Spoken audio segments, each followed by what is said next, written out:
Si Ghost 69 po mga kaidol ay bago ko lang po nakita yung video niya na nai-upload ng mga masasama, ay siya po ay nahuli ng mga masasamang loob.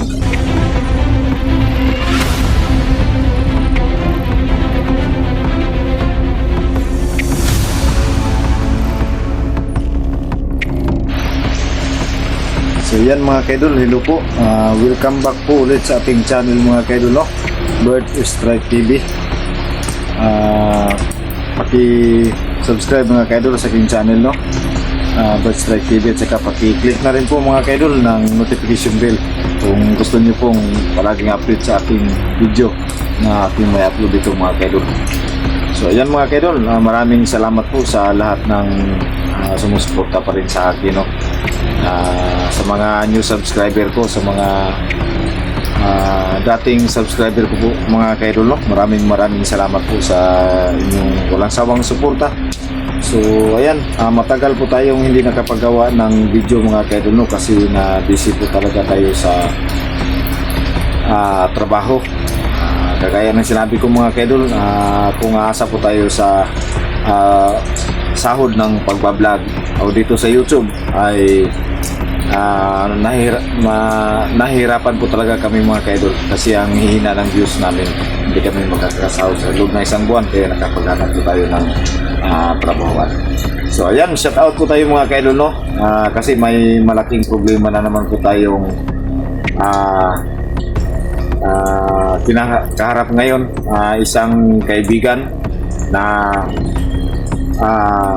nahuli o na kuha na naman ng mga masasamang loob mga kaidol, no?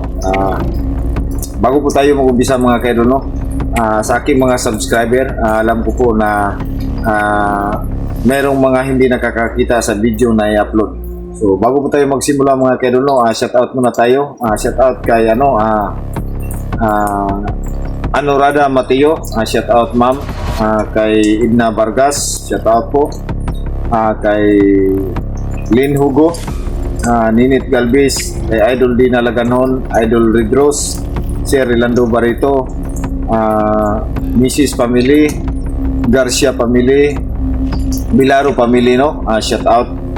Kay Erlinda Balatukan, kay Ma'am Nit Prado, pasensya na po talaga ma'am, shout out po sa inyo. Kay Chona Unik, kay Imim Vlog, shout out, no? Kay Tatay Vlog, kay Sir Rolando Barito, sir, maraming salamat po. Kay Ma'am Makilin, kay Adindin, shout out, no? Shout out pa rin kay kay Pete Alandroki, kay Norosman, shout out. Kay Jing Rosales, kay Erlinda Balatukan, kay Daryl, no? Shout out. Shout out pa rin kay kay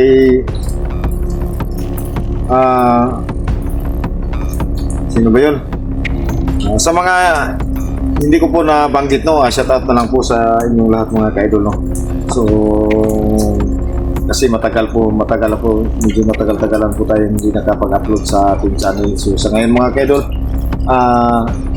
ipapaalam ko lang po sa inyo mga kaidol, sa aking mga subscriber, para po sa inyo, isa pong malaking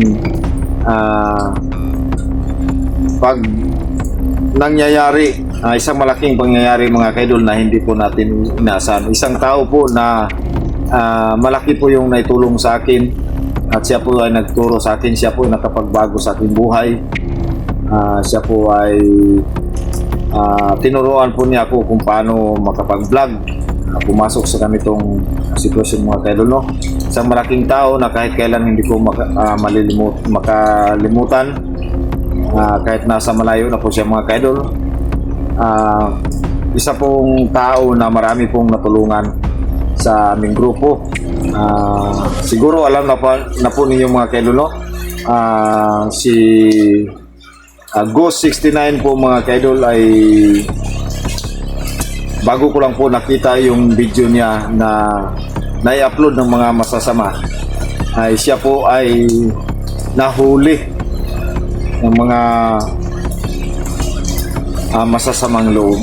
So ayan po mga ka-idol, gumawa po ako ng video mga ka-idol, baka isipin naman ng mga viewers natin, mga viewers ni Go69, mga subscriber niya na yung mga kasamahan niya dati walang pakialam sa kanya. So ayan, gusto kong tumulong mga ka-idol, sa totoo lang gusto kong tumulong, pero ang kaso lang mga ka-idol, sana po makapagbalik tayo sa Explore para matulungan si Bruce 69. So ang kakulangan na po talaga sa amin mga ka-idol, yung financial na bahin po namin mga ka-idol, pag kami po ay pupunta sa lugar para ma-rescue si Bruce 69. So yung pangallowance po talaga namin mga ka-idol, hindi na po namin ipagkakailan yun. So malayo po yung lugar niya, so hindi namin alam o hindi ko alam kung malapit lang ba dito yung mga masasama. Kahit dito mga ka-idol sa aming lugar, meron pa rin mga sa mga bundok. So ayan, gumawa po ako ng video para maintindihan nyo po kung bakit po talaga ako hindi nakapaghanap kay 69. Kasi po nag-busy po talaga ako sa trabaho. So bala kong mga ka-idol, gagawin ko yung aking makakaya para matulungan si 69. So kung nakikita po niyo mga ka-idol yung video ni Go69 na na-upload sa iyang channel, sa kanyang channel, na sobrang bugbog po sarado si 69 ngayon mga ka-idol, no? So hindi ko alam mga ka-idol o siya po ba ay buhay pa ba. So sana lumaban ka Go69 hanggat marami pong mga ka-idol na humihingi po talaga si Go69 sa grupo ng mga Ghost Hunter. So ayan, nakikita ko po yung video ni 69 mga ka-idol. Siya po ay binanggit po niya talaga yung pangalan ko at saka pangalan ng kapatid ko para matulungan siya. So hindi pa rin alam ng kapatid ko mga ka-idol, no? So iwan ko lang ba kung ano ang plano ni Efraim para kay Go69. So nakakaawa po talagang tingnan si Go69 mga ka-idol, kasi sobrang hirap na po yung dinanas sa sobrang hirap na po ng dinanas ni 69 sa mga bandido mga ka-idol. So sa ngayon mga ka-idol, no, kasi kararating lang po natin galing sa trabaho. So yan, na pinag-isipan kong mabuti kung babalik pa ba ako sa pag-explore ko. Sa akin mga ka-idol, hindi ko kayang titignan na lang sa mga upload sa YouTube si Go69 na palaging binubugbog at saka palaging nahihirapan po talaga yung tao, isang tao na malaki yung may tulong sa atin.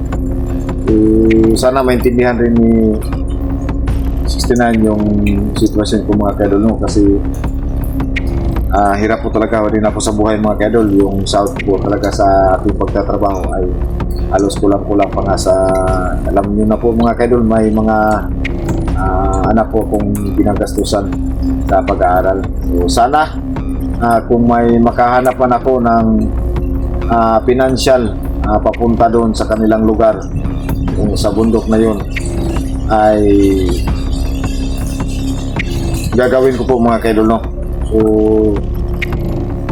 ano lang po talaga mga ka-idol, yung kakulangan lang po talaga namin, yung kailangan namin yung may dala doon para kung kami man po ay matagalan sa bundok, kasi hindi namin alam kung saang bundok sa kanilang lugar siya hanapin. So hindi rin namin alam kung saan siya dinadala. So kung hanggang kailan kami makarating doon, sana yung unang lang namin mga ka-idol, yung kailangan talaga namin ng pagkain at saka yung mga pangangailangan namin doon pag kami ay papasok sa gubat o sa bundok. So sana po mga ka-idol, no, ay matulungan po natin si Go69, no, kasi nangangailangan po talaga siya ngayon ng tulong para sa mga Ghost Hunter. Marami na po siyang binabanggit mga Ghost Hunter. Sana may mga Ghost Hunter na makakarating doon na makapaghanap sa kay 69. So sa ngayon mga kaidol, nabibisi po talaga ako sa aking trabaho kasi hindi po talaga ako basta-basta makapag-absent sa trabaho kasi bago pa lang po ako pasok sa trabaho mga kaidol, no? So mga isang buwan pa lang, so wala pa akong leave na magagamit para makapag-absent po ako mga kaidol para makapagbalik sa Explore para hanapin si Ghost 69. So sana may magamit po tayo mga kaidol na financial para sa kanya, no? So napakadelikado na talaga ngayon mga kaidol yung sitwasyon o panahon natin ngayon sa sanlibutan, no? Kasi hindi natin alam talaga mga kaidol, si 269 mga kaidol ay nanahimik na nagtatrabaho sa bikiri pero hindi pa rin inaasahan kasi may tinulungan po siya mga kaidol. Ayun, nagalit yung mga masasamang loob, so doon nag-umpisa yung so sana may makatulong bago ako mga kaidol, sana may makatulong kay 69. Wala na rin akong contact sa kanila kahit sa kanyang asawa mga kaidol. So sana kung makahanap man ako ng kunting financial para makapunta doon, makapagbalik sa Explore, kasi yun lang talaga yung kailangan mga kaidol, may maiwan ako sa aking pamilya at saka may madala kami doon pagpasok sa kanilang lugar o sa bundok sa kanilang lugar mga kaidol, no? So tignan nyo lang mga kaidol yung channel ni Ghost 69. Pakidalaw sa kanyang channel Ghost 69 mga kaidol. Andun yung mga upload na sobrang binugbog si 69, tapos pinaligo-ligo sa may tubig. Grabe yung hirap ni Ghost 69 ngayon kung makikita niyo po sa kanyang channel na na-upload.